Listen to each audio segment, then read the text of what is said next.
श्री कृष्ण के यह 5 बातें आपका जीवन बदल देगी, अंत तक जरूर सुनना। पहली बात यह है कि हारना बुरी नहीं, अच्छी बात है। चलिए बताते हैं कैसे।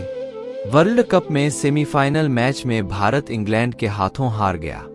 इस पर तमाम भारतीय क्रिकेट प्रेमी टीम को कोस रहे हैं और अपनी भड़ास निकाल रहे हैं। ऐसे में भगवान कृष्ण का जीवन चरित्र सहज ही याद हो आता है। मथुरा की एक कैद में माता देवकी के गर्भ से जन्मे कृष्ण ने अपने आचरण से मानव जाति के सामने कई ऐसे उदाहरण रखे जो जीने की राह दिखाते हैं। ऐसा ही एक उदाहरण है उनके रणछोड़ बनने की। जी हाँ, एक बार कृष्णा भी युद्ध को बीच में ही छोड़कर मैदान से भाग गए थे, फिर भी शत्रु का वध हुआ और हजारों निर्दोष नागरिकों की सुरक्षा हुई। यह है कृष्ण के रणछोड़ बनने की कहानी। भगवान श्री कृष्ण का जन्म कंस का वध कर समस्त पृथ्वी लोक को उसके अत्याचारों से मुक्त कराने हेतु हुआ था। किशोरावस्था में ही वह गोकुल से मथुरा आ गए तथा दुष्ट कंस का वध किया। कंस की मृत्यु से दुखी उसके ससुर जरासंध ने एक विशाल सेना लेकर मथुरा पर आक्रमण कर दिया। इस आक्रमण में उसके साथ शिशुपाल और कालेवन जैसे शक्तिशाली राजा भी शामिल थे। जल्दी ही सेना मथुरा जा पहुंची और मथुरा की राज्यसभा में कृष्ण तथा बलराम को सेना को सौंपने का संदेश भेजा गया। इस युद्ध को टालने तथा मथुरा के निर्दोष नागरिकों को बचाने के लिए कृष्ण ने रातों रात वहां से सैकड़ों किलोमीटर दूर समुद्र में एक नई नगरी द्वारिका का निर्माण करवाया। अपनी माया से उन्होंने समस्त नागरिकों, उनके पशुओं तथा संपत्ति को नींद में ही नई नगरी में पहुंचा दिया। अगले दिन सूर्योदय के समय कृष्ण तथा बलराम जरासंध की सेना के सामने जा पहुंचे और उसे लड़ने के लिए चुनौती दी। जैसे ही जरासंध और दूसरे राजाओं ने कृष्ण को मारने के लिए शस्त्र उठाए, दोनों भाई भागने लगे। उन भाइयों के पीछे जरासंध तथा कालेवन जैसे राजा भी भागने लगे। कुछ ही देर में दोनों भाई बहुत आगे निकल गए और उनके पीछे केवल मात्र कालेवन रह गया। उसे देवताओं ने वरदान दिया था कि उसकी हत्या किसी अस्त्र या शस्त्र से नहीं होगी। ऐसे में वह निर्भीक था और लगातार कृष्ण का पीछा करते करते एक गुफा में जा पहुंचा। गुफा में राजा मुचुकुंद सो रहे थे, जिन्हें इंद्रदेव ने वरदान दिया था कि जो भी उन्हें उठाएगा वह उनके देखते ही जलकर भस्म हो जाएगा। वहां पहुंचकर कृष्ण ने सोए हुए मुचुकुंद पर अपना पीतांबर डाल दिया और स्वयं छुप गए। कालेवन भी वहां जा पहुंचा और सोए हुए राजा मुचुकुंद पर पीतांबर देख उन्हें ही कृष्णा समझ बैठा। उसने मुचुकुंद को उठाने के लिए लात मारी, जिसके कारण उनकी निद्रा खुल गई और उनके देखते ही कालयवन वहीं पर जलकर भस्म हो गया। तत्पश्चात कृष्ण ने राजा मुचुकुंद को अपने चतुर्भुज स्वरूप में दर्शन दिए और उन्हें मोक्ष पाने का वरदान दिया। वहीं दूसरी ओर जरासंध और बाकी राजा पूरी तरह से खाली मथुरा देखकर वापस लौट गए। कृष्ण चाहते तो स्वयं भी कालेवन और अन्य अधर्मी राजाओं का वध कर सकते थे, परंतु देवताओं के दिए वरदान का मान रखने के लिए ही उन्होंने कालेवन को राजा मुचुकुंद के हाथों मरवाया। इसी तरह बाद में जरासंध का वध पांडव पुत्र भीम के हाथों करवाकर भूधरा का भार कम किया। इस कहानी के बाद कृष्ण के नाम के साथ हमेशा के लिए रणछोड़ जोड़ दिया। कृष्ण की इस कहानी से सीख मिलती है कि अनावश्यक ताकत का प्रदर्शन नहीं कर बुद्धि बल से काम लेना चाहिए। इस तरह हम अपनी शक्ति को खर्च होने से रोक सकते हैं और बड़े से बड़े संकट का भी सामना कर सकते हैं। दूसरी बात यह है कि कर्म करो, फल की चिंता मत करो। जानिए एक कहानी से। एक राजा था जो अपने प्रजा का बहुत ख्याल रखता था। वह अपनी प्रजा के बीच जाता और उनके समस्याओं को सुनता था। वह कोशिश करता था कि वह उनकी समस्याओं को दूर कर सके। उसकी कर्तव्यनिष्ठा के चर्चे दूर दूर तक फैले हुए थे।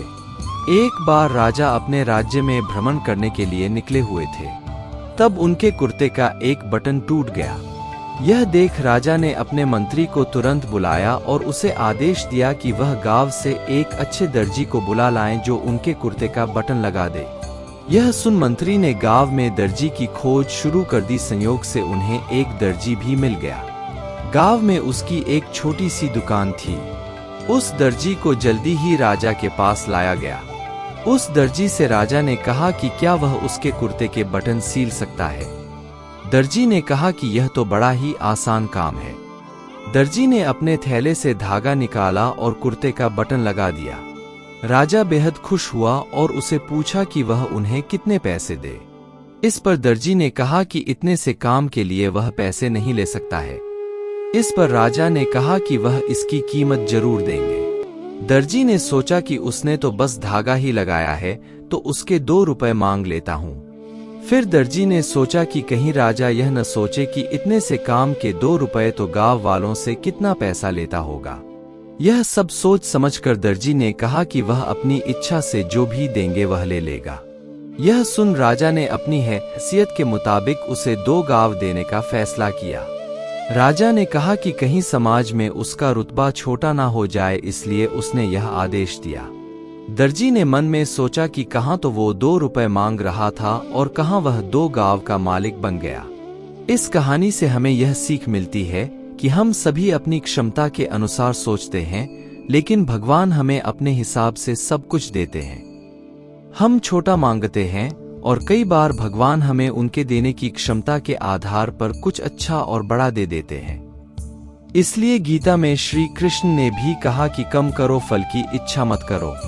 तीसरी बात यह है कि कठिन हालातों में भी ईश्वर पर अटूट भरोसा बनाकर रखें। सुनिए एक महिला की कहानी जो भगवान श्री कृष्णा पर अटूट भरोसा करती थी। उसके जीवन का कठिन समय भी उसके भरोसे को नहीं हिला सका। एक अत्यंत गरीब महिला थी जो भगवान श्री कृष्णा पर अटूट विश्वास करती थी। एक बार उसकी स्थिति बेहद दयनीय हो गई। घर में खाने पीने के लिए कुछ नहीं था। कई दिनों से परिवार भूखा था। परिवार की ये हालत उससे देखी नहीं जा रही थी।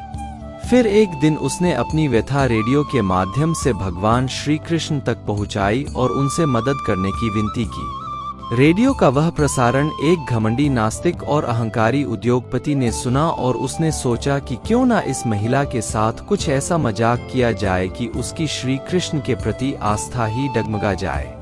उसने अपने सेक्रेटरी को कहा कि ढेर सारा खाना और महीने भर का राशन उस महिला के घर पर देकर आओ, और जब वह महिला पूछे कि यह किसने भेजा है तो कह देना कि शैतान ने भेजा है।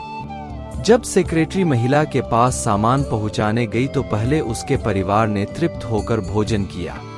फिर वह सारा राशन अलमारी में रखने लगी। उसने एक बार फिर सेक्रेटरी से यह नहीं पूछा कि राशन किसने भेजा। यह देखकर सेक्रेटरी से रहा नहीं गया। तब उसने महिला से कहा कि क्या आपको इस बात की कोई उत्सुकता नहीं है कि राशन आपके पास किसने भेजा है? उस महिला ने जवाब दिया कि मैं आखिर इतना क्यों सोचूं? मुझे मेरे श्री कृष्णा पर पूरा भरोसा है। जब मेरा कृष्ण किसी को आदेश देता है तो बड़े से बड़े शैतानों को भी उसके आदेश का पालन करना पड़ जाता है। वह जो भी करेगा अच्छा ही करेगा। इस कहानी से हमें यह सीख लेनी चाहिए कि आप किसी भी हालत में क्यों ना हो ईश्वर पर अपना अटूट भरोसा कायम रखें। आपके जीवन में जो कुछ भी आपको मिला है वह आपके ही कर्मों का नतीजा है, लेकिन जब भी आपको ईश्वर की जरूरत होगी और उसे दिल से याद करेंगे तो वह आपकी मदद किसी न किसी रूप में जरूर करेंगे। चौथी बात यह है कि शांत स्वभाव रखकर काम करना। वैसे तो भगवान श्री कृष्णा बचपन में बहुत नटखट स्वभाव के थे। विपरीत परिस्थितियां आने पर उनका स्वभाव हमेशा शांत रहता था। कृष्ण जी भगवान विष्णु के अवतार थे और वह यह बात जानते भी थे कि कंस मामा उन्हें बार बार मारना चाहते थे, फिर भी वह शांत रहते थे और समय आने पर कंस के हर प्रहार का मुंह तोड़ जवाब दिया। इससे सीख मिलती है कि कठिन समय में भी अपने शांत स्वभाव का त्याग नहीं करना चाहिए। पांचवा मंत्र यह है कि हमें कभी भी हार नहीं माननी चाहिए। श्री कृष्ण कभी भी बुरे समय में घबराते नहीं थे। वह विपरीत परिस्थितियों का डटकर मुकाबला करते थे। उनका मानना था बुरे समय में विवेक पूर्वक काम करना चाहिए। भगवान श्री कृष्णा कभी भी हार न मानने का संदेश देते हैं। अंत का प्रयास करते रहना चाहिए, भले ही परिणाम हमारे पक्ष में क्यों ना हो। यदि यह 5 मंत्र का पालन आप अपने जीवन में करते हैं तो आप हर जगह सफल होंगे।